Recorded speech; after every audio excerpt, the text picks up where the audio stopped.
यहाँ से स्टार्ट करेंगे केजीएस के यहाँ पर टेस्ट नंबर 17 देखेंगे हम लोग, टेस्ट नंबर 17 और यहाँ से 16 नंबर तक पेपर हम लोग यहाँ पर कर चुके थे कवर। ठीक है, यहाँ से 17 नंबर देखेंगे और यहाँ पर 17 जो टेस्ट होगा ये फुल लेंथ पेपर है।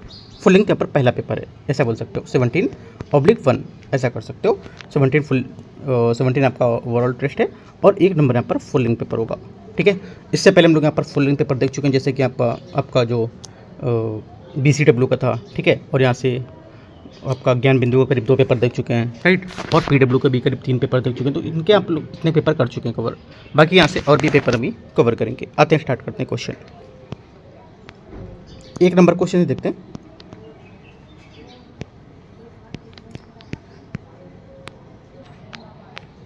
यहाँ से पहला क्वेश्चन है, इसमें बोला है विश्व के पहले क्रायोबोर्न बेबी यहाँ पर जो है कोरल हाली में यहाँ पर कहाँ स्थापित किया गया है।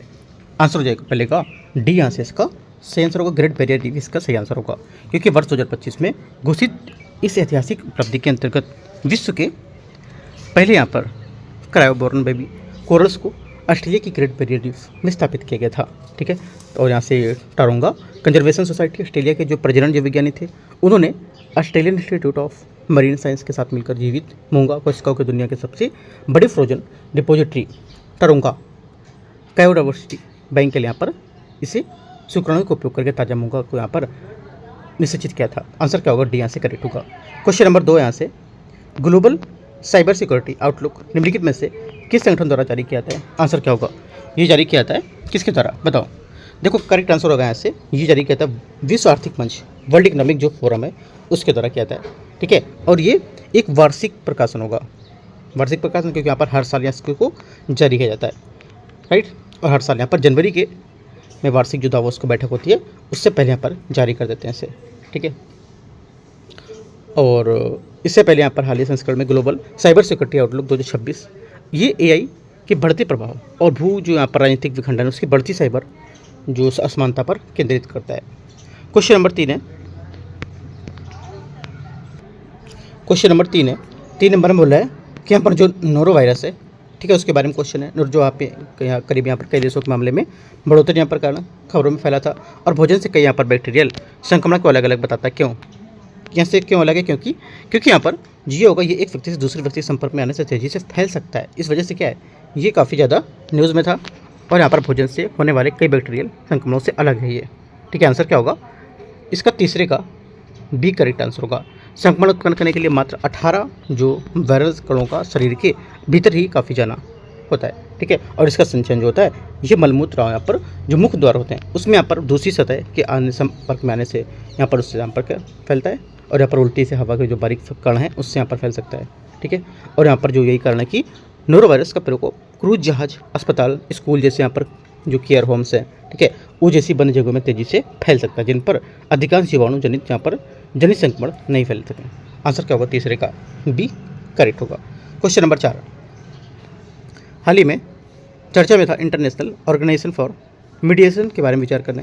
पहली बात है, ये दुनिया का पहला ऐसा अंतर सरकारी संगठन है जो विशेष रूप से मध्यस्थता के जरिए अंतर्राष्ट्रीय विवादों के शांतिपूर्ण समाधान के लिए समर्पित होगा। चौथे का क्या होगा, चौथे का पहला स्टेटमेंट यहाँ से करेक्ट है। सेकेंड, IOMED, ठीक है, इसका फुल फॉर्म शॉर्ट फॉर्म है इंटरनेशनल ऑर्गेनाइजेशन फॉर मीडिएशन। ये बोले इसके लिए स्थापना कन्वेंशन पर 2025 में ताइपे में हस्ताक्षर किए गए थे। सेकेंड बात गलत है, क्योंकि इसकी स्थापना पर कन्वेंशन 30 मई 2025 को हांगकांग में हस्ताक्षरित किया गया था, ना कि ताइपे। ठीक है, तो ये बात इसकी गलत होगी। ठीक है, और यहाँ से 33 संस्थापक देश ने इसका भाग लिया था। तीसरी बात यहाँ से इसकी ये बोल रहा है कि ये कन्वेंशन सभी हस्ताक्षरकर्ताओं देशों द्वारा पुष्टि किए जाने के बाद ही लागू हुआ था। तीसरी बात क्या होगी, तीसरी बात यहाँ से गलत है भी, क्योंकि ये कन्वेंशन को लागू होने के लिए सभी यहाँ पर जो हस्ताक्षरकर्ता थे उन देशों के अनुसंधान की आवश्यकता नहीं थी, कम से कम 3 हस्ताक्षरकर्ता यहाँ पर अनुमति थी। तो पहला सही है, दूसरा तीसरा गलत है। चौथा, IOMED का उद्देश्य मौजूदा अंतर्राष्ट्रीय मुकदमेबाजी और मध्यस्थता तंत्रों के पूरक के तौर पर काम करना होगा। चौथी बात क्या होगी, चौथी बात यहाँ से करेक्ट है।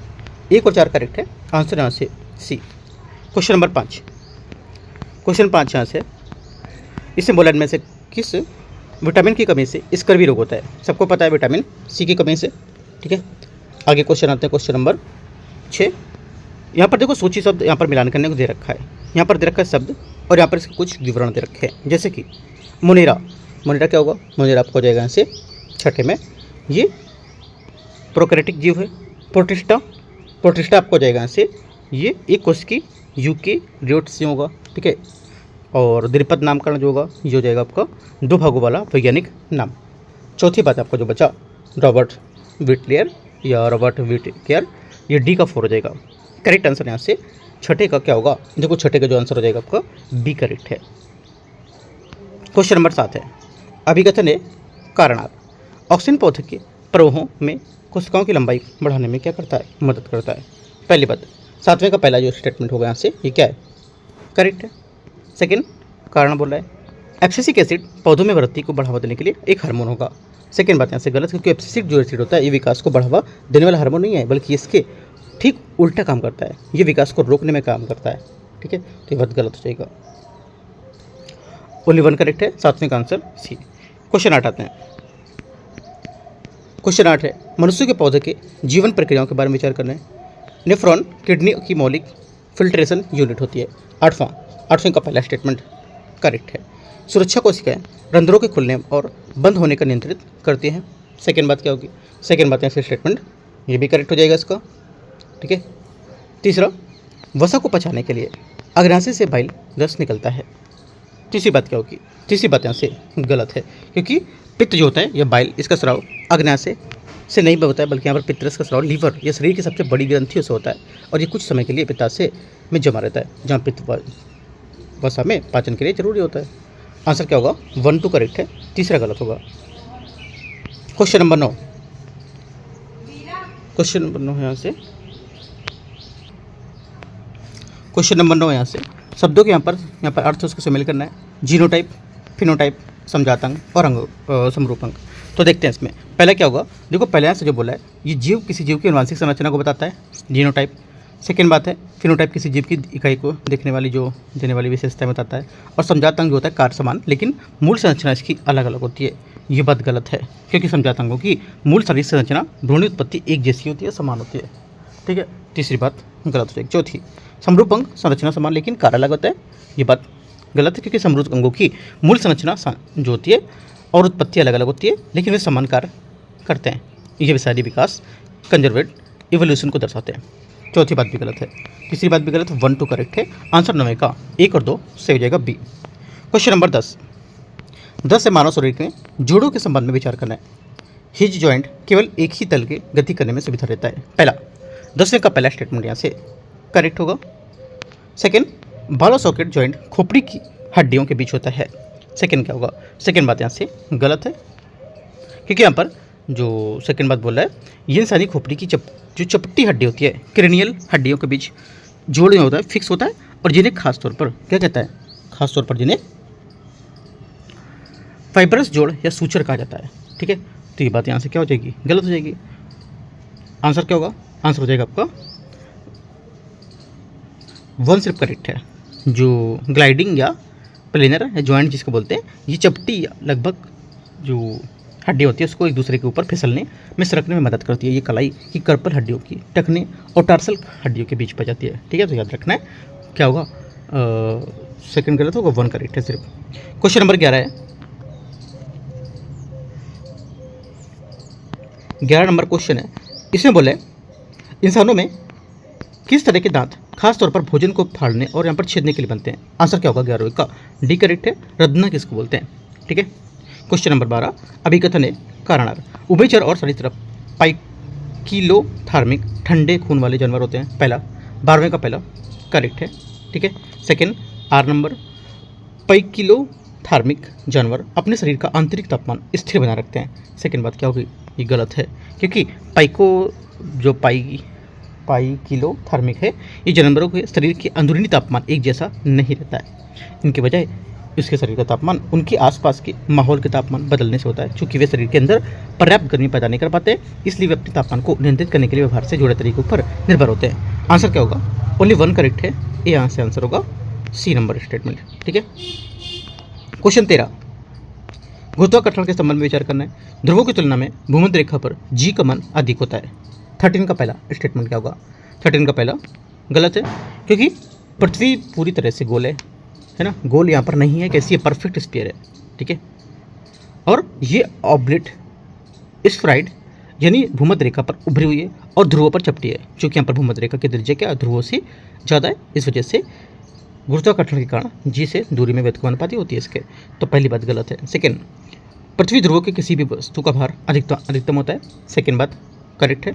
ओनली ट्रू यहाँ से करेक्ट होगा, क्योंकि यहाँ पर किसी वस्तु का वजन उसकी द्रव्यमान मास पर लगने वाले गुरुत्वाकर्षण बल W बराबर mg पर प्रभाषित किया जाता है, क्योंकि इस वस्तु का द्रव्यमान mf जो आता है जगह पर बदलने पर भी एक जैसा रहता है, इसलिए यहाँ पर इसका वजन उस जगह पर गुरुत्वाकर्षण का मान जो वाले त्वरण है उस सीधे अनुपात में होता है, चूँकि जी का जो मान होता है सबसे ज़्यादा कहाँ होता है, ध्रुवों पर होता है, ठीक है। तो आंसर क्या होगा, ओनली 2 करेक्ट है, बी करेक्ट होगा आंसर। क्वेश्चन 14 आते हैं, 14 नंबर क्वेश्चन है, बेबी केजे को दी गए यहाँ पर जो मॉडल है उसको पहली पर्सनलाइज्ड क्रिस्पर थेरेपी के संबंध में विचार करना है। बेबी केजे मूलडुन को कस्टमराइज्ड इन विवो क्रिस्पर थेरेपी दी गई थी, ठीक है। और इस थेरेपी ने मरीज के अपने शरीर के अंदर जेनेटिक म्यूटेशन में बचाव किया। दोनों बातें क्या होंगी, देखो पहला और दूसरा 14 का जो है स्टेटमेंट करेक्ट है यहाँ से। तीसरा, क्रिस्पर जीन एडिटिंग को सबसे पहले इसी एक मरीज के इलाज के यहाँ पर जरिए मंजूरी मिली थी। तीसरी बात यहाँ से गलत होनी चाहिए, और गलत भी है क्योंकि जो केजे इलाज है इसके काफ़ी पहले FDA जैसी यहाँ पर रेगुलेटरी संस्थाओं क्रिस्पर टेक्नोलॉजी को मंजूरी दे दी गई थी, ठीक है, 2023 में खासतौर से, राइट। तो ये गलत हो जाएगी। चौथा, इस इलाज या इलाज के लिए खास तौर पर मरीज के लिए विशिष्ट म्यूटेशन के लिए तैयार किया गया था। चौथी बात करेक्ट है, क्योंकि यहाँ पर उनकी जो बीमारी होती है, क्योंकि यहाँ पर उनकी जो बीमारी है उसको लेकर के काफ़ी दुर्लभ और अनोखा सिंगल बेस म्यूटेशन था, इसलिए यहाँ पर आम इलाज को लेकर नहीं करते थे, ठीक है। तो तीसरी बात क्या होगी, गलत होगी, मतलब तीसरी बात तो गलत है, चौथी बात सही है। 1 2 4 इसका आंसर होगा, 1 2 4 करेक्ट आंसर यहाँ से बी। क्वेश्चन नंबर 15 है,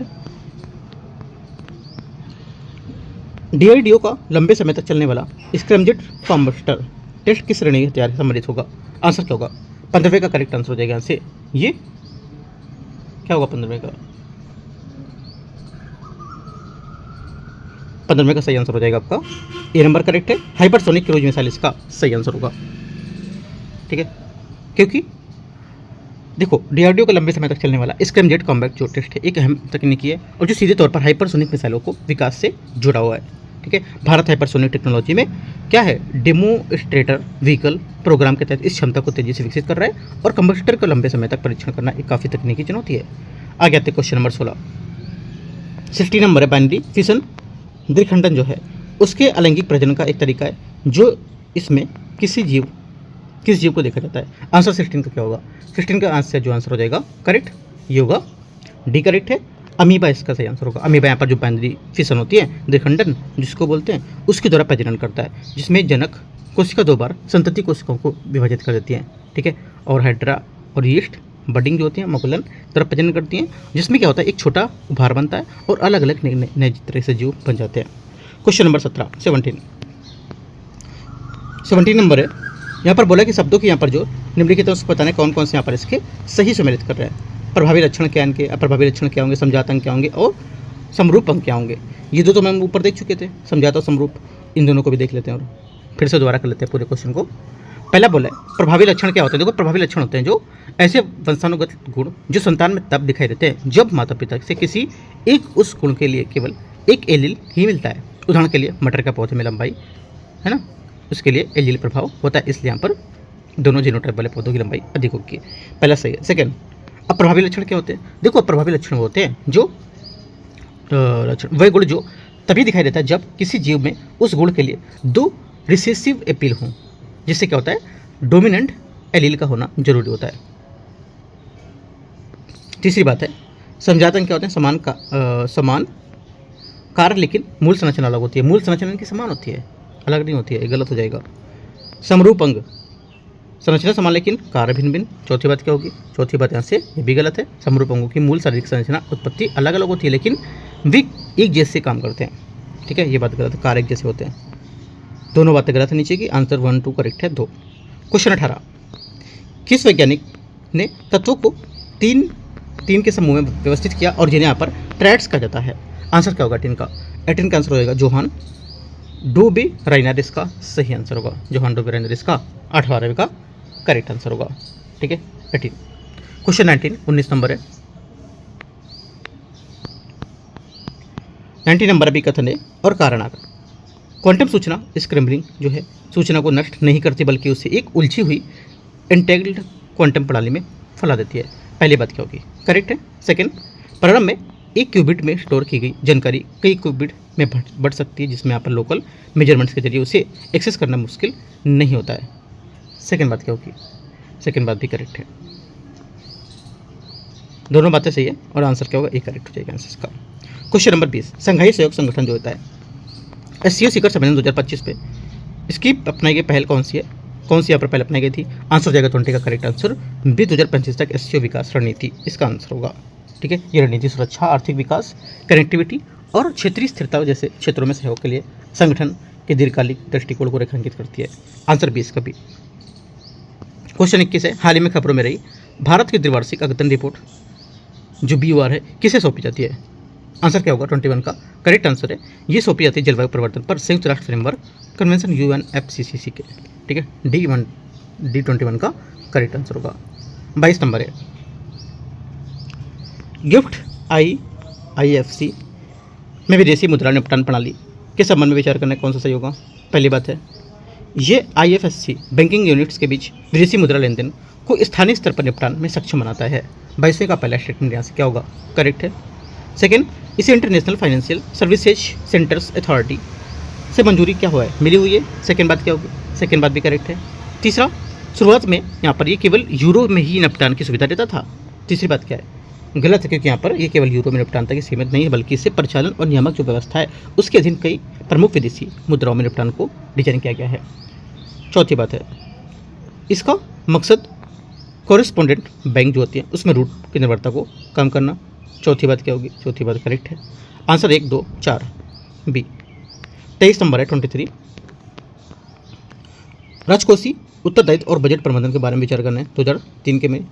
ये कानून संसद के समक्ष मध्यम अवधि वाले राजकोषीय नीति वितरण को प्रस्तुत करना अनिवार्य बनाता है। पहली बात क्या होगी? 23वें का स्टेटमेंट करेक्ट है। सेकंड, ये मूल FRBM लक्ष्य GDP के 3% राजकोषीय घाटे का प्रावधान करता है। सेकंड बात भी करेक्ट हो जाएगी।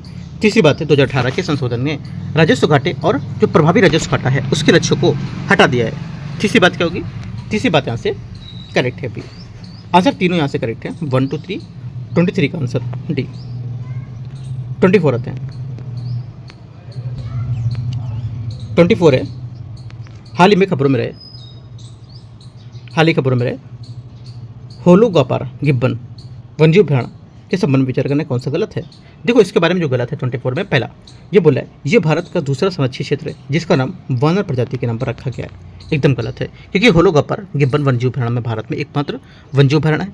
इसका नाम एक बंदर प्रजाति होलो गिब्बन के नाम पर रखा गया है, लेकिन ये एक भारत का एकमात्र संरक्षित क्षेत्र में नहीं होगा जिसका नाम किसी बंदर प्रजाति के नाम पर रखा गया है, तो ये बात गलत होगी। ये प्रमुख रूप से वेस्टर्न होलो गिब्बन के संरक्षण के लिए जाना जाता है। तीसरा, यह ब्रह्मपुत्र घाटी में सदाबहार जंगल जो होते हैं उसके बचे हुए आखिरी हिस्सों में एक होता है और यह ब्रह्मपुत्र नदी के दक्षिण में स्थित है। सभी सही है, लेकिन यहाँ पर जो पहला स्टेटमेंट है गलत हो जाएगा। आगे क्वेश्चन आते हैं 25 नंबर 25 है, जीन ड्राइव टेक्नोलॉजी GDT के बारे में विचार करना है। ये किसी विशेष जीन के संतानों में समान मेंडली नियमों में अधिक संभावना के साथ पहुंचने की संभावना बढ़ा देता है। 25 का पहला क्या होगा? करेक्ट है। सेकंड, इसका इस्तेमाल बीमारी फैलाने वाले मच्छरों और खेती को नुकसान पहुंचाने वाले कीड़ों को नियंत्रित करने के लिए किया जाता है। सेकंड बात ये भी करेक्ट है।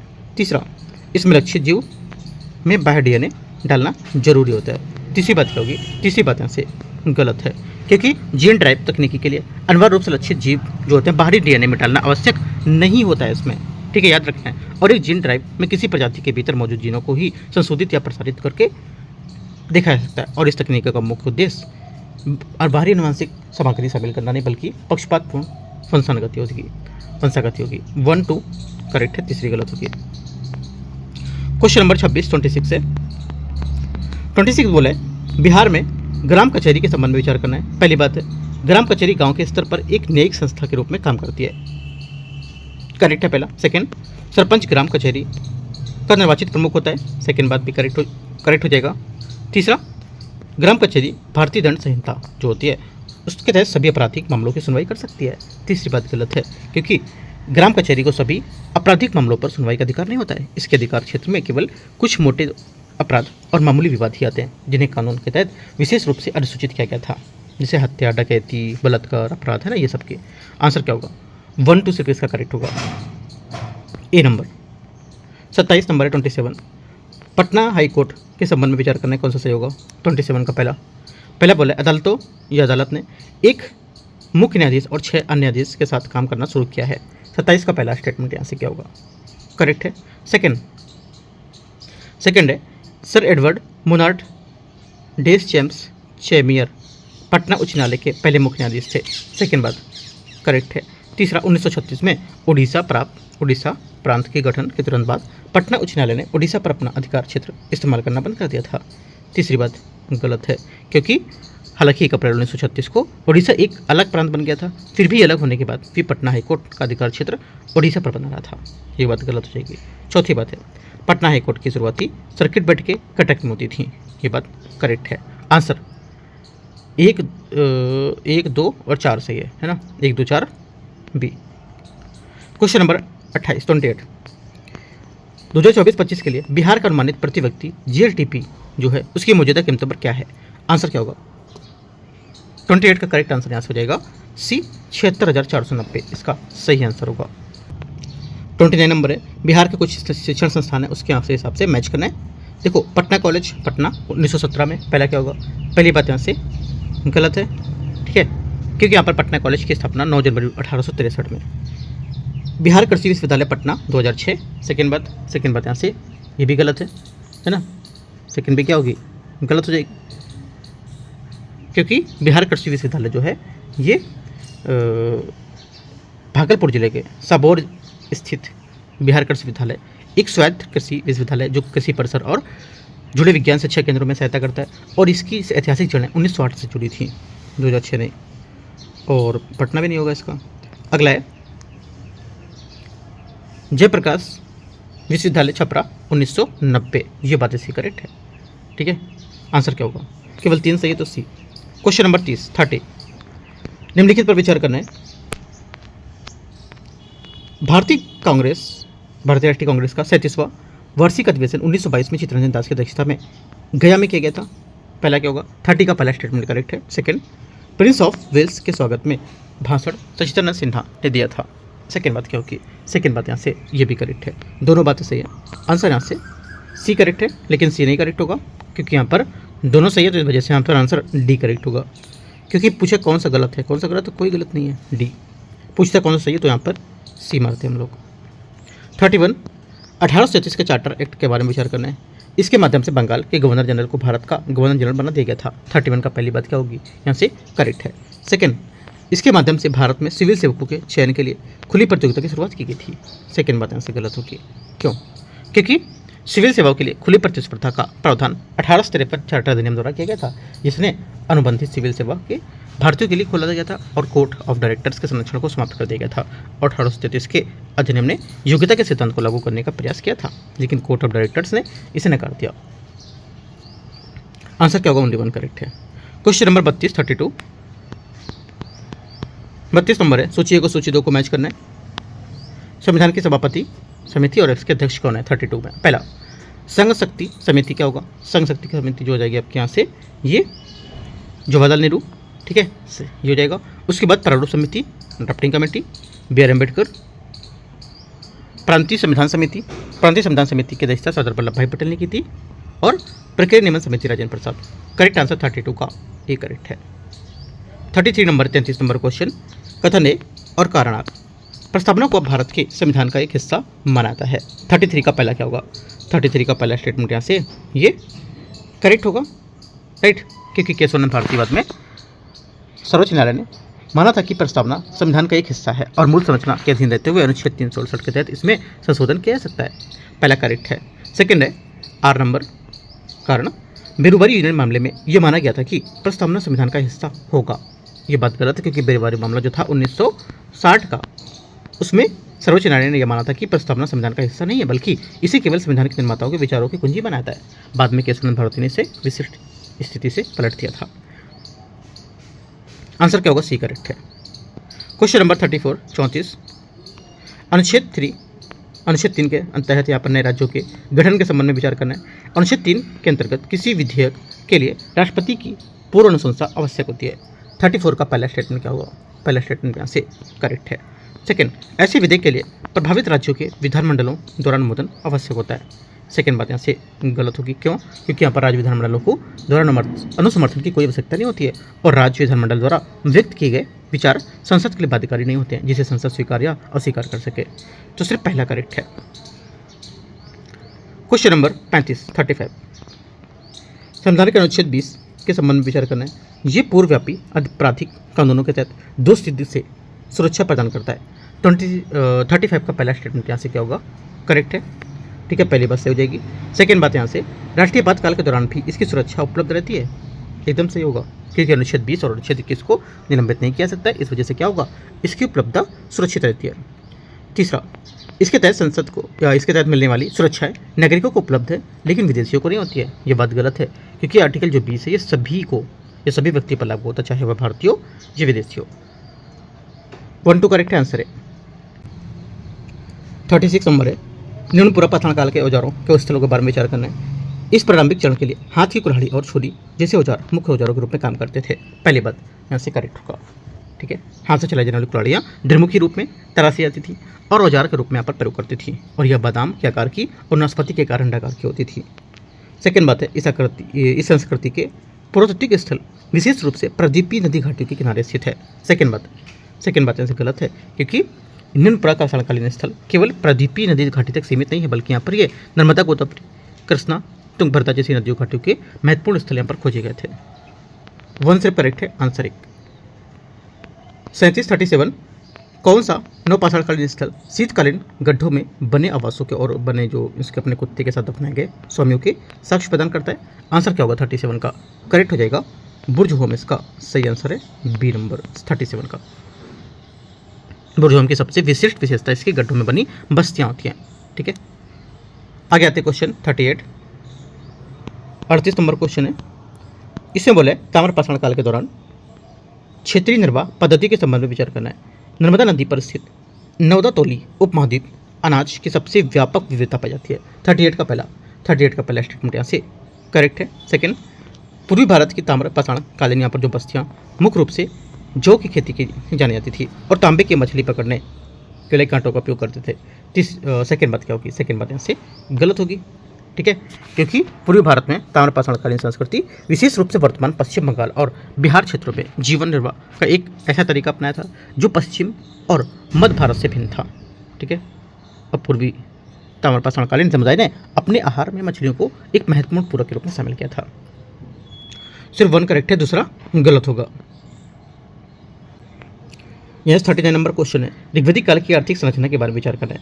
बोला कि जनजाति अर्थव्यवस्था पशुपालन पर आधारित थी, इसके कारण गायों का उपयोग धन संपत्ति मानदंड इस रूप में करते थे। पहली बात यहाँ से ऋग्वैदिक काल की अर्थव्यवस्था जो थी ये मुख्य रूप से पशुपालन पर आधारित थी। किस पर आधारित थी? पशुपालन पर आधारित थी।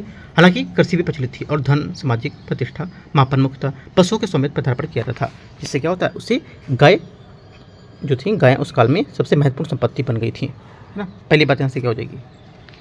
करेक्ट हो जाएगा। ठीक है, सेकंड बात है, दूरस्थ व्यापार चांदी के सिक्कों के माध्यम से किया जाता था, जिन्हें निष्क कहा जाता था। सेकंड बात क्या होगी? देखो यहाँ पर ऋग्वैदिक जो काल थे उस ऋग्वैदिक बोल रहा हूँ, इसमें यहाँ पर जो ऋग्वैदिक यहाँ पर अर्थव्यवस्था थी, इसमें सभी मुद्राओं का प्रणाली विकसित नहीं हुई थी। व्यापार विनिमय मुख्य रूप से निम्न माध्यम होता था, जैसे वस्तु विनिमय, लेन देन, पशु का आदान प्रदान, है ना, और उपहार भेंट किए, और निष्क था आमतौर पर गले में पहना जाने वाला सोने का आभूषण या सोने का टुकड़ा होता था। ठीक है, तो ये बात यहाँ से गलत होगी। ओनली 1 करेक्ट है। क्वेश्चन नंबर 40 प्रारंभिक ऋग्वैदिक जनजातियों की राजनीतिक संरचना के बारे में बताना कि राजन को निम्नलिखित द्वारा सहायता प्रदान की जाती थी। आंसर 40 करेक्ट हो जाएगा। बी, पुरोहित, सेनानी और वज्रपति इसका आंसर होगा। ठीक है, पुरोहित होता था आपका मुख्य पुजारी मान सकते हो, सेनानी सैन्य कमांडर, और वज्रपति आपका जो चरागाह है, मवेशी झुंडों को पशुपालन की देखरेख से जुड़े थे। बी यहाँ से आंसर होगा। 41 आर्यकांतवाद स्यादवाद के दार्शनिक सिद्धांत निम्नलिखित में से किसके मूलभूत सिद्धांत होंगे? 41 का करेक्ट आंसर हो जाएगा। ये सिद्धांत हैं जैन धर्म के। किसके होंगे? जैन धर्म का सबसे विशिष्ट दार्शनिक योगदानों में से एक है, और उन्होंने इस अवधारणा को वास्तविकता की जटिल प्रकृति के मानव ज्ञान की सीमाओं को समझाने के लिए विकसित किया था। क्वेश्चन नंबर 42 42 नंबर है 42 नंबर। कौटिल्य के अर्थशास्त्र के वर्णित यहाँ पर प्रशासनिक ढांचे या प्रशासनिक संरचना के बारे में विचार करना है। सप्तांग सिद्धांत कहता है कि किसी भी अंग में कमी होने से संपूर्ण राज्य की संरचना कमजोर हो जाती है। 42 का पहला स्टेटमेंट यहाँ से करेक्ट है। सेकंड, नौकरशाही के विभागों की देखरेख अध्यक्ष नामक विशिष्ट अधिकारियों द्वारा की जाती है, जिसमें आकाराध्यक्ष भी शामिल था। सेकंड बात क्या होगी? सेकंड बात भी यहाँ से करेक्ट हो जाएगी। दोनों बातें यहाँ से करेक्ट है, क्योंकि अर्थशास्त्र में एक अत्यंत विकसित और केंद्रीकृत प्रशासनिक व्यवस्था का वर्णन है, जिसमें अनेक विशिष्ट विभाग शामिल हैं और प्रत्येक विभाग का नेतृत्व एक अधीक्षक करता था, जिसे अध्यक्ष कहा जाता था। वह प्रशासन और आर्थिक गतिविधियों के एक विशिष्ट क्षेत्र के नियमन पर पर्यवेक्षण के लिए उत्तरदायी होता था। आंसर दोनों करेक्ट है। सी क्या होगा? करेक्ट आंसर होगा। क्वेश्चन नंबर 43, गुप्त काल के बाद आर्थिक परिवर्तन के संबंध में विचार करना है। भारत रोमन व्यापार के पतन के कारण कई प्रारंभिक शहरी केंद्र जीर्ण शीर्ण हो गए। पहली बात क्या होगी? 43 का पहला स्टेटमेंट यहाँ से क्या होगा? करेक्ट है। सेकंड, पूर्ण कर छूट के साथ शाही भूमि अनुदानों ने एक भूस्वामी मध्यवर्ती का वर्ग का सृजन किया था। सेकंड बात क्या होगी? सेकंड बात करेक्ट है। ये भी दोनों बातें ऐसे सही होगी। ठीक है, आंसर क्या होगा? 1 और 2, 43 का दोनों करेक्ट है। सी 44 नंबर है। सूची दो को सुमेल करना है। वंजू भरण और यह परिस्थान कहाँ पर है? 44 पहली बात देखो, भीम बांध जो वंजू भरण है, ये मुंगेर जिले के दक्षिण पश्चिम भाग में खड़गपुर पहाड़ियों के पर्वतीय उबड़ खाबड़ भूभाग में स्थित होगा। ठीक है, तो क्या हो जाएगा? ये हो जाएगा 2, है ना? हाँ ठीक है, 2 होगा। उसके बाद बरेला झील वैशाली, कुरेश्वर स्थान पश्चिम भैरण, ये कहाँ पर है? कुरेश्वर स्थान पश्चिम भैरण, ये आपको हो जाएगा दरभंगा। और उदयपुर वंजू पश्चिम भैरण, अभी न्यूज़ में था काफ़ी ज़्यादा। ठीक है, आंसर क्या होगा इसका? इसका हो जाएगा आपका 4, पश्चिम चंपारण। करेक्ट आंसर यहाँ से 44 का सी। 45 नंबर है 45, बिहार के समाचार पत्रों में उनके नामों के यहाँ पर जो विचार करना देखते हैं। 45 पहला यहाँ से है, पहला अंग्रेजी दैनिक समाचार पत्र बिहार हेराल्ड, है ना? क्या होगा? गलत है, क्योंकि 15 जुलाई 1918 को पटना में स्थापित द सर्च लाइट को प्रांत का पहला अंग्रेजी समाचार पत्र माना जाता था। सेकेंड बात है, पहला अंग्रेजी साप्ताहिक समाचार पत्र क्या होगा? ये आपको हो जाएगा the Bihar Herald, search light नहीं होगा। इसका आंसर ये होगा। देखो वैसे कर सकते हो, इसका आंसर ये, इसका आंसर ये, ऐसा। ठीक है, अगला है सेकेंड बात। तीसरी बात यहाँ से, तीसरी बात है, इसका ये होगा, इसका ये होगा। तीसरा है साप्ताहिक हिंदी समाचार पत्र, आपका जो हो जाएगा ये बिहार बंधु, क्या होगा? ये हो जाएगा। और पहला हिंदी समाचार पत्र क्या होगा? पहला हिंदी समाचार पत्र आपका सवितासी।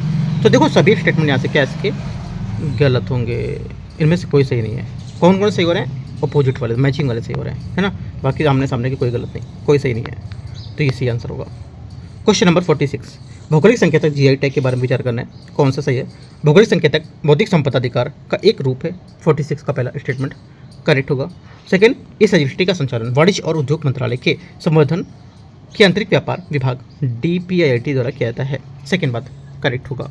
तीसरा है, एक जीआई पंजीकरण 20 वर्षों बाद स्थायी रूप से समाप्त हो जाता है। तीसरी बात गलत है, क्योंकि एक पंजीकृत जीआई 20 वर्षों के बाद स्थायी रूप से समाप्त नहीं होता है, और वस्तु के जो भौगोलिक उपदर्शन है उसके पंजीकरण और संरक्षण अधिनियम 1999 के तहत जीआई पंजीकरण 10 वर्ष की प्रारंभिक अवधि के लिए वैध होता है। ठीक है, ये गलत होगा। चौथा, भौगोलिक संकेतक रजिस्ट्री दिल्ली स्थित है। चौथी बात क्या होगी? चौथी बात यहाँ से स्टेटमेंट इसका गलत है, क्योंकि भौगोलिक संकेतक रजिस्ट्री चेन्नई तमिलनाडु में स्थित है। 1 2 करेक्ट है। क्वेश्चन नंबर 47 जीविका के संबंध में विचार करना है। इसका गठन और पंजीकरण सोसाइटी पंजीकरण अधिनियम 1860 के तहत किया गया था, और इसे 2 अक्टूबर 2014 को लॉन्च किया गया था। 47 का पहला स्टेटमेंट यहाँ से गलत है, क्योंकि जीविका जो है इसे औपचारिक रूप से बिहार ग्रामीण आजीविका प्रोत्साहन समिति के रूप में मनाता है, ये जानते हैं। इसको बिहार सरकार द्वारा 2 अक्टूबर 2006 को शुरू किया गया था, ये बात गलत हो जाएगी।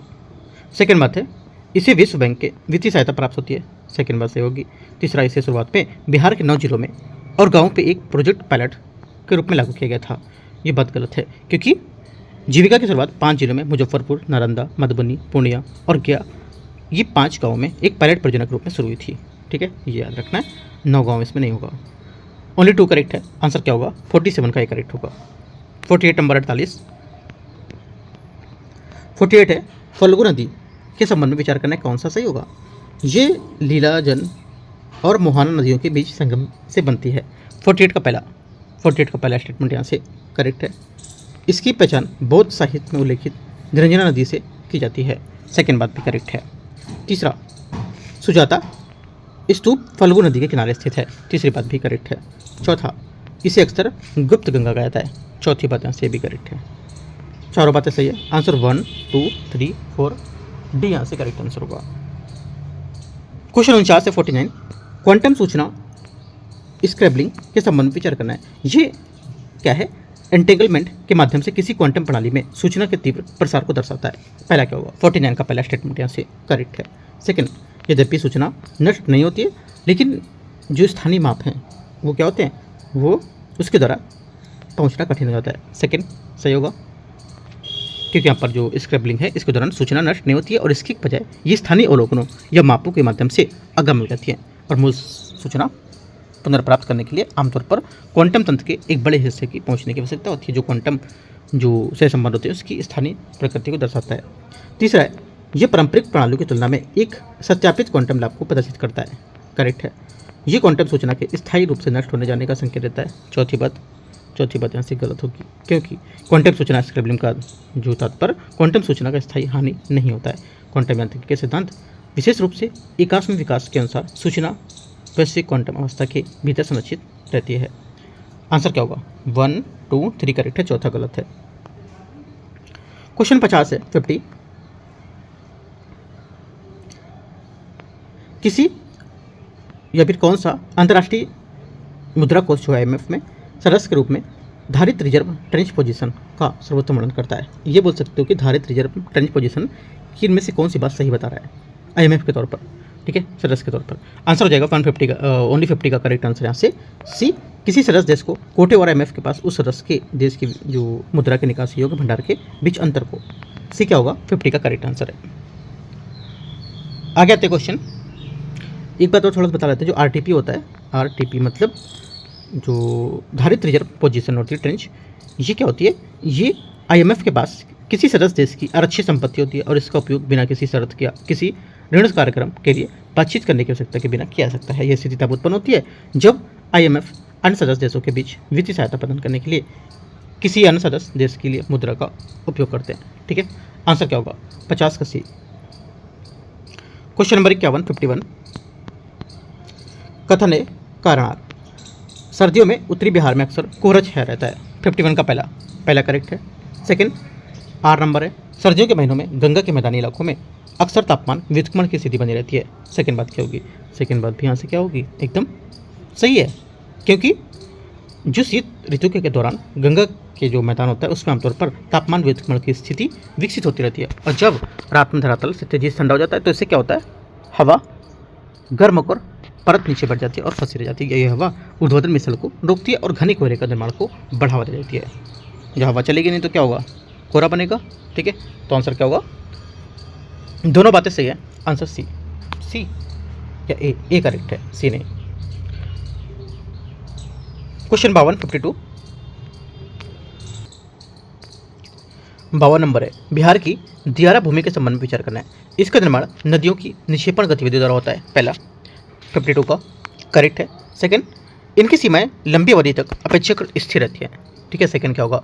सेकंड बात यहाँ से गलत है, क्योंकि दियारा भूमि सक्रिय बाढ़ मैदान क्षेत्र में स्थित होती है जहाँ नदियों का कटाव और जमाव के माध्यम से अक्सर अपना मार्ग बदलती रहती है और इसलिए उनकी क्या होती है? सीमाएं गतिशील होती हैं, स्थिर नहीं होती हैं और लंबी अवधि तक स्थिर नहीं रह सकती हैं।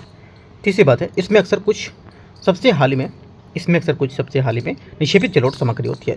तीसरी बात करेक्ट है। 1 और 3 सही है। आंसर क्या होगा? सी। क्वेश्चन नंबर 53 सोचिएगा, सोचिए, दो को शामिल करना है। स्थान ऐतिहासिक महत्व इसके कौन कौन से हैं? 53 पहला, मुरली भरेवा क्या होगा? ये हो जाएगा इसका राजकुमार शुक्ल का जन्म स्थान। सदाकत आश्रम क्या था? जो सदाकत आश्रम है ये हो जाएगा बिहार स्वतंत्रता आंदोलन का केंद्र था। कोल्डी क्या था? पता होगा कोल्डी क्या था? देखो कोल्डी था ये 1917 का महात्मा गांधी ने पीड़ित किसानों की शिकायतें सुनी थी यहाँ पर, राइट। आगे हरदिया कोठी नील उत्पादकों का केंद्र था। करेक्ट आंसर 53 का डी। 54 नंबर क्वेश्चन है,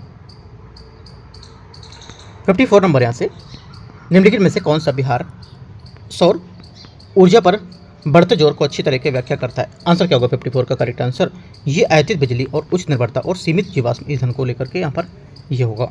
और ऊर्जा सुरक्षा में सुधार होने पर बिजली अत्यधिक निर्भर हो गई है, और यहाँ पर अपने ऊर्जा मिश्रण को विविधता लाने के लिए बिजली की बढ़ती मांग को पूरा करने के लिए बिहार ने यूटिलिटी स्केल सौर पार्क रूफटॉप छत पर सौर कार्यक्रम को सिंचाई पंप को लेकर बढ़ावा दिया। क्वेश्चन नंबर 55 प्रथम अफगान युद्ध, पंजाब युद्ध, क्रीमिया युद्ध, इनमें से बोला किन घटनाओं को ब्रिटिश सेना को हार का सामना करना पड़ा था। ब्रिटिश सेना को हार का सामना करना पड़ा था। एक तो प्रथम अफगान युद्ध जो हुआ था, ठीक है, प्रथम आंग्ल अफगान युद्ध 1839 से 1842 में, राइट। इसमें क्या था, अंग्रेजों ने काबुल पर कब्जा कर लिया और साउथ सुजा को सत्ता पर बैठाया था। अगला पंजाब युद्ध 1845 से 46 और 1848 से 49। अगला है क्रीमिया का युद्ध, तीसरा है जो 1853 से 1856। ये सभी यहाँ से करेक्ट होंगे। आंसर क्या होगा, डी करेक्ट है 55 का। 56 नंबर क्वेश्चन है, इसमें बोला इंपीरियल लेजिस्लेटिव काउंसिल के बारे में विचार करना है। पहला बोला है भारतीय परिषद अधिनियम 1861 ने भारतीय पहली बार इंपीरियल लेजिस्लेटिव काउंसिल के लिए चुनाव का सिद्धांत लागू किया था। 56 का पहला स्टेटमेंट करेक्ट है। सेकंड, इसे भारत सरकार अधिनियम 1909 द्वारा समाप्त कर दिया गया था। सेकंड बात क्या होगी, सेकंड बात गलत है, क्योंकि यहाँ पर इंपीरियल लेजिस्लेटिव काउंसिल सही विधान परिषद को भारत सरकार अधिनियम 1909 द्वारा समाप्त नहीं किया गया था। ओनली वन करेक्ट है यहाँ से एक। 57 नंबर है 57, रिपन की जो स्थानीय स्वशासन योजना थी उसके अंतर्गत मताधिकार किस आधार पर प्रदान की जाती थी। क्या होगा आंसर, 57 का आंसर हो जाएगा ये सीमित जो मतदान है अधिकारों के आधार पर। बी क्या होगा 57 का करेक्ट आंसर होगा, क्योंकि रिपन को अक्सर भारत में स्थानीय स्वशासन का जनक मानते थे, क्योंकि उसमें 1882 में स्थानीय जो स्वशासन था इस पर अपना प्रसिद्ध प्रस्ताव जारी करता था, और इस योजना का उद्देश्य स्थानीय प्रशासन को बढ़ावा देना और भारतीयों को स्वशासन का व्यवहारिक प्रशिक्षण प्रदान करना होता था। आंसर 57 का बी करेक्ट होगा। 58 नंबर क्वेश्चन है, इसमें बोला है निम्नलिखित में से किस व्यक्ति ने कहा था कि अलग थलग और आत्मनिर्भर गाँव को सुरक्षा कवच लोहे की रेल ने भेज दिया है और उसका जीवन रक्त धीरे धीरे खत्म हो गया है। आंसर क्या होगा, करेक्ट हो जाएगा 58 का यहाँ से सही आंसर डी करेक्ट होगा। डी.एच. बुकानन इसका सही आंसर होगा, ठीक है।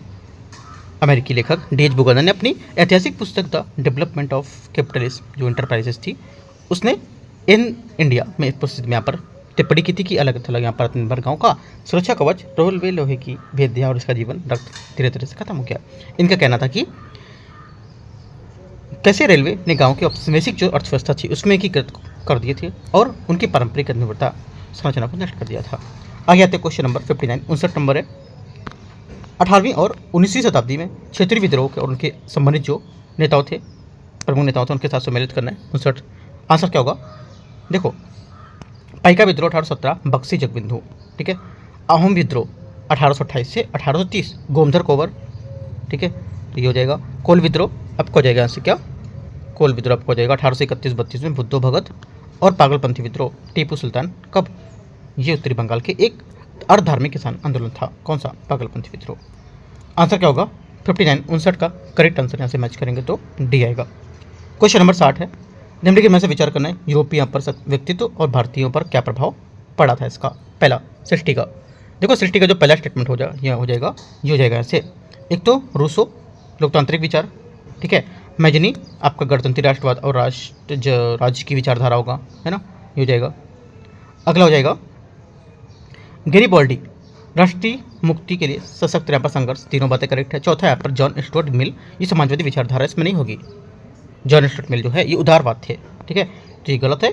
सही पूछा है तो 1 2 3 सी 60 का करेक्ट आंसर होगा। 61 आते हैं, 61 है भारतीय राष्ट्रीय कांग्रेस के जो पूर्व गठित राजनीतिक संस्थाओं के संबंध में विचार करना है। इनमें मुख्य रूप से धनी और कुलीन वर्गों की प्रभुत्व था। 61 का पहला स्टेटमेंट करेक्ट है। सेकंड, ये मुख्य रूप से प्रांतीय या स्थानीय स्तर पर काम करती थी। सेकंड बात क्या होगी, ये भी करेक्ट है। इन्होंने ब्रिटिश शासन में पूर्ण स्वतंत्रता की मांग की थी। तीसरी बात गलत है, क्योंकि प्रारंभिक संस्थाओं जो थी उसमें पूर्ण स्वतंत्रता की मांग नहीं की थी और उनकी मांगें उदार और संवैधानिक थीं, जैसे कि प्रशासनिक सुधार, सरकार में भारतीयों की अधिक भागीदारी और भारतीय हितों की रक्षा। 1 2 करेक्ट है। आंसर क्या होगा, ए यहाँ से सही आंसर होगा 61। 1 का। 62 नंबर है, 62 नंबर क्वेश्चन। 20वीं सदी की शुरुआत में निम्नलिखित में से किस राष्ट्रीय घटना ने यूरोपीय सैन्य श्रेष्ठता को विश्वास तोड़कर भारत के उग्रवादी राष्ट्रवाद के विकास को महत्वपूर्ण रूप से प्रभावित किया था? आंसर क्या होगा? करेक्ट आंसर हो जाएगा रूस जापान युद्ध, इसका सही आंसर होगा। रूस जापान युद्ध 1904 से 1905 के एक छोटे एशियाई द्वीप यहाँ पर जो देश थे, जापान ने शक्तिशाली रूसी साम्राज्य को बुरी तरह से पराजित कर दिया था और इस जीत का भारतीय जनमानस था उस पर गहरा प्रभाव पड़ा था। ठीक है, और भारतीय राष्ट्रवादियों ने यह साबित कर दिया था कि एक एशियाई देश एकता, औद्योगिकरण और देशभक्ति के लिए बल एक विशाल यूरोपीय शक्ति को हरा सकता है। ठीक है, उसी समय क्या था, लॉर्ड कर्जन ने बंगाल विभाजन 1905 से जो इस अंतर्राष्ट्रीय जीत थी उससे भारतीय नेताओं जैसे बाल गंगाधर तिलक, बिपिन चंद्र पाल, लाला लाजपत राय, इनको यहाँ पर अपार मनोवैज्ञानिक आत्मविश्वास प्रदान किया था। आंसर क्या होगा? सी करेक्ट है। 63 नंबर क्वेश्चन है 63, देखते हैं उसको। इसमें बोले प्रौद्योगिकी परियोजना और इसका विवरण क्या होगा? प्रौद्योगिकी परियोजना और इसका क्या विवरण होगा, ये देखते हैं इसको। पहली बात है, इसका पहला बिरसा जी 101, बिरसा 101 जो हो जाएगा, ये क्या है? देखो ये जो है ये सिकल सेल रोग एक स्वदेशी कृषि पर आधारित चिकित्सा होगी। ठीक है, आगे क्या होगा? QSIP quantum security integrated process है। ये भारत की पहली क्वांटम सुरक्षा चिप से संबंधित है, जिसे सुरक्षा संचार को लेकर के यहाँ पर जो बुनियादी ढांचा था इसको मजबूत किया गया था। ये क्या होगा? ये आपका हो जाएगा बी का 1। आगे है नेक्स्ट कार 19C, ये क्या होगा? ये हो जाएगा आपका 3। चौथा भारत जेट आपका इसके लिए करेक्ट आंसर 63 का एक करेक्ट है। 64 नंबर है क्वांटम डिस्ट्रीब्यूशन QKD के बारे में विचार करना है। ये क्वांटम कणों के उपयोग करके संदेशों को सीधे एन्क्रिप्ट डेटा के सुरक्षित प्रसारण को सक्षम बनाता है। पहला क्या होगा? 64 का पहला गलत है, क्योंकि क्वांटम डिस्ट्रीब्यूशन सीधे क्वांटम कणों का उपयोग करके संदेश को एन्क्रिप्ट या प्रसारित नहीं करता। इसके बजाय ये क्रिप्टोग्राफिक कुंजियों के सुरक्षित वितरण को सक्षम बनाता है। सेकंड, ये एन्क्रिप्शन कुंजियों को सुरक्षित वितरण के लिए क्वांटम यांत्रिकी के सिद्धांत पर निर्भर करता है। सेकंड सही है। तीसरा क्या होगा?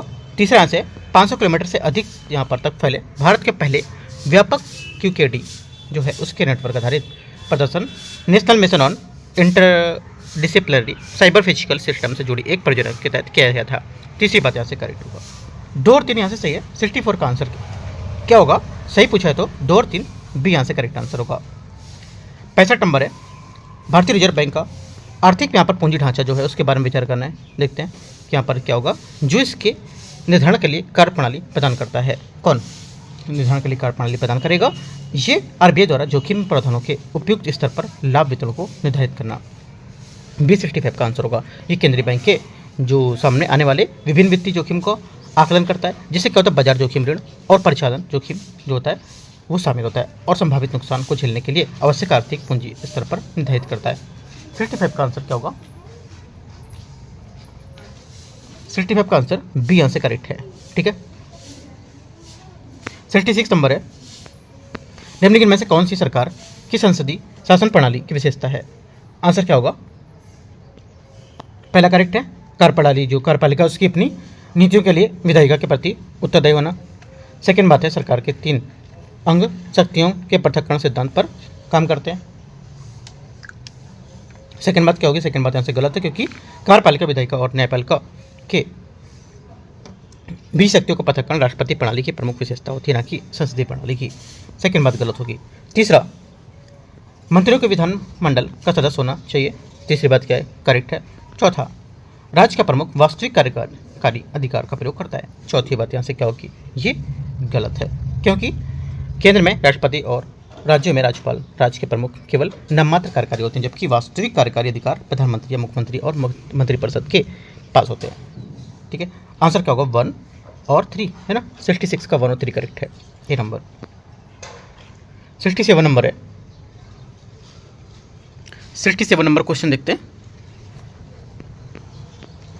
सूचियों को सूची 2 को मैच करना है। वीटो के यहाँ पर प्रकार और यहाँ पर इसका विवरण किस टाइप से होता है। देखो, पहला आतंकित वीटो, जो आतंकित वीटो है ये आपको हो जाएगा राष्ट्रपति अपनी सहमति पर रोक लेता है और विधेयक को निरस्त हो जाता है। ठीक है, सेकंड बात होगा निलंबनकारी वीटो, राष्ट्रपति विधेयक पर पुनर्विचार के लिए वापस भेजेगा। राइट। तीसरा पॉकेट वीटो क्या होगा? पॉकेट वीटो जो होता है ये राष्ट्रपति ना तो विधेयक पर सहमति देता है और ना ही उसे वापस भेजता है। तीसरा क्वालिफाई हो गया। चौथा देखते हैं क्वालिफाइड वीटो जो होता है, ये क्या होता है, वह वीटो होता है जो जिसे विधानमंडल समास या समान बहुमत से अधिक और इसको रद्द कर सकता है। ये शक्ति अमेरिकी राष्ट्रपति के पास होती है और भारतीय राष्ट्रपति के पास नहीं होती है, तो ये बात याद रखना है। A1 B2 C3 D4 correct answer है 68 नंबर है। 68 नंबर क्वेश्चन, सूची को सूची 2 को मैच करना है फिर से। अनुच्छेद और यहाँ पर इसके अधिकार क्षेत्र में कौन सी शक्ति आती है। पहली बात है, पहला है आर्टिकल 131। आर्टिकल 131 को जाएगा, ये क्या है, ये केंद्र राज्य विवादों का मूल क्षेत्राधिकार होगा। अगला अनुच्छेद 143 सलाहकारी जो क्षेत्राधिकार होंगे इसके। तीसरी बात है सी नंबर, ये हो जाएगा अनुच्छेद 137 अपने स्वयं के निर्माण की समीक्षा करने की शक्ति देना। और आर्टिकल 129 क्या होगा, 129 जो जाएगा ये हो जाएगा आपका अवमानना के लिए दंडित और शक्ति वाला अभिलेख न्यायालय। करेक्ट आंसर ए 68 का सही है। 69 नंबर आते क्वेश्चन 69, भारत में जनहित याचिका की अवधारणा किस देश की न्यायिक प्रणाली से दी गई थी। 69 का आंसर क्या होगा, बी करेक्ट है, संयुक्त राज्य अमेरिका इसका सही आंसर होगा। जनहित याचिका की अवधारणा की उत्पत्ति 1960 के दशक में संयुक्त राज्य अमेरिका में हुई थी और यहाँ इसका उद्देश्य उन समूहों को कानूनी प्रतिनिधित्व प्रदान करना था जिनका कोई प्रतिनिधित्व नहीं था, यह हाशिए पर थे। आंसर 69 का बी करेक्ट हो जाएगा यहाँ से।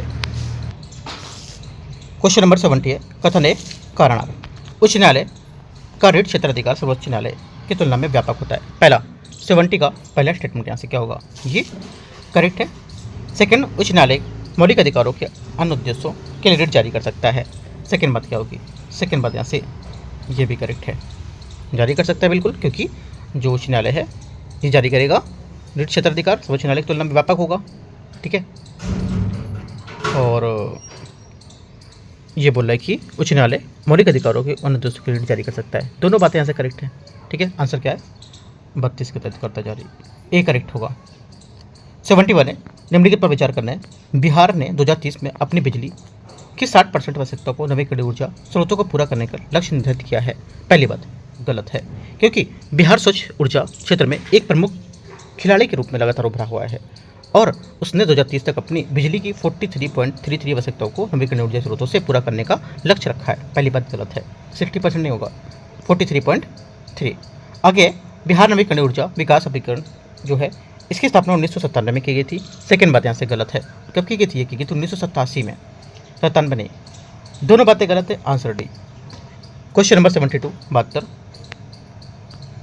सूची को सूची 2 को मैच करना है। यहाँ पर मुख्यमंत्री और इसके कार्य संबंधित कार्यकाल कौन सा होगा। पहला हो जाएगा बिंदेश्वरी दुबे। बिंदेश्वरी दुबे क्या होगा, ये हो जाएगा 1985 से 88। ठीक है, भागवत झा आज़ाद। भागवत झा आज़ाद क्या होगा, ये हो जाएगा आपका बी का 2, मतलब 1988 से 89। सत्येंद्र नारायण सिन्हा, ये हो जाएगा क्या ए, तो इसका हो जाएगा तीसरा 1989। लालू प्रसाद यादव 1990 से 97। इस टाइम से इसके मुख्यमंत्री थे जो 72 का ए करेक्ट है, ए का 1, बी का 2, सी का 3, डी का 4, ए नंबर।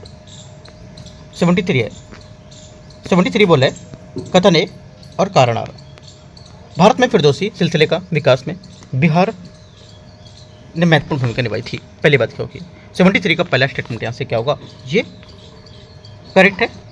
सेकंड बात है, मखदूम सफरुद्दीन यहाँ मनेरी फिरदौसी परंपरा से संबंधित थे और उन्होंने बिहार में सूफी शिक्षाओं के प्रसार में महत्वपूर्ण योगदान दिया था।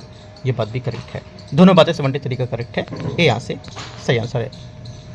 74 है, सूची को सूची 2 को मैच करना है। लोक रूप और इसका विवरण क्या होगा। पहली बात है, पहले यहाँ से कजरी। कजरी ये भोजपुरी क्षेत्र का एक लोकप्रिय मानसूनी लोकगीत होगा। ठीक है, तो क्या हो जाएगा इसका हाँ, तो यहाँ से हो जाएगा इसका 3 नंबर। लोरिकायन। लोरिकायन ये प्रसिद्ध अहिर नायक लोरिक वीरताओं और कार्यों का वर्णन करता है। ये वीर रस प्रधान का एक लोक महत्व वो बताता है। ठीक है, तो सेकंड का क्या होगा, सेकंड का आपको हो जाएगा मौखिक वीर गाथा। छऊ क्या होता है, छऊ आपका यहाँ पर पता होगा। छऊ जो हो जाएगा ये युद्ध और सैन्य अभ्यास को प्रेरित करना। ठीक है, उसके बाद सामा चकेवा। सामा चकेवा आपका ये मिथिला क्षेत्र से जुड़ा होगा और ये भाई बहन के रिश्तों से जुड़ा त्यौहार है। करेक्ट आंसर 74 का क्या होगा, 74 का हो जाएगा आपका डी करेक्ट है। 75 नंबर है 75 नंबर क्वेश्चन, कथन ए और कारणार्थ। तख्त श्री पटना साहिब का महत्व गुरु गोविंद सिंह के जन्म से इसके जुड़ाव से कारण था। पहली बात क्या होगी, 75 का पहला स्टेटमेंट यहाँ से ये करेक्ट है। सेकंड, धर्मस्थल श्री गोविंद गुरु गोविंद सिंह के और प्रारंभिक सिख परंपरा से जुड़े अवशेषों को भी संरक्षित करता था। सेकंड पे से क्योंकि यहाँ पर ये तीर्थ गुरु गोविंद सिंह और यहाँ पर जो प्रारंभिक सिख परंपरा थे उससे जुड़े कई अवशेषों स्मृति चिन्ह उसे संरक्षित करता था, जिसमें क्या था उसके बचपन का इस्तेमाल किया गया, सोने की परत, चढ़ा जो पालना था और लोहे के तीर, एक पवित्र तलवार, खड़ाओं की जोड़ी, ये सब यहाँ पर इसमें थे। तो यहाँ से क्या होगा 75 का बी करेक्ट होगा। तो इस टाइप से हम लोग यहाँ पर क्या करेंगे 75 ही क्वेश्चन यहाँ से डिस्कस करेंगे, ठीक है। और जो 76 क्वेश्चन रहेगा 76 से 150 तक हम लोग यहाँ पर पार्ट 2 में कवर कर लेंगे, ठीक है, ध्यान रखना है। और हम लोग यहाँ पर यूकेटी का अपना पेपर किया था, यूकेटी का पहला या दूसरा जो भी पेपर था, एक साइंस का पेपर कराया था जीव विज्ञान का, वो काफ़ी इंपॉर्टेंट है और यूपी पीसीएस के लिए कराया था, लेकिन वो बीपीएससी के लिए भी काफ़ी इंपॉर्टेंट होगा। तो प्लेलिस्ट में जाके कर सकते हो, अगर नहीं मिलता है तो आप बताना, मैं आपको यहाँ पर क्या करूँगा लिंक शेयर कर दूँगा। वो बाकी कोई डाउट रहेगा नीचे कमेंट करके आप पूछ सकते हो, ठीक है, या टेलीग्राम चैनल पर भी जुड़ करके पूछ सकते हो। और जीव विज्ञान पेपर को लगाना है, बहुत अच्छे अच्छे क्वेश्चन वहाँ पर मैंने फ्रेम किए थे इसके, ठीक है। तो एंड करते हैं इसको। और यहाँ पर जो कुछ बैकग्राउंड की थोड़ी आवाज़ आती है वॉइस, उसको थोड़ा सा मैनेज करना है आपको कुछ 2, 4, 5 दिन तक, ठीक है। एंड करते हैं इसको। All the best, thank you.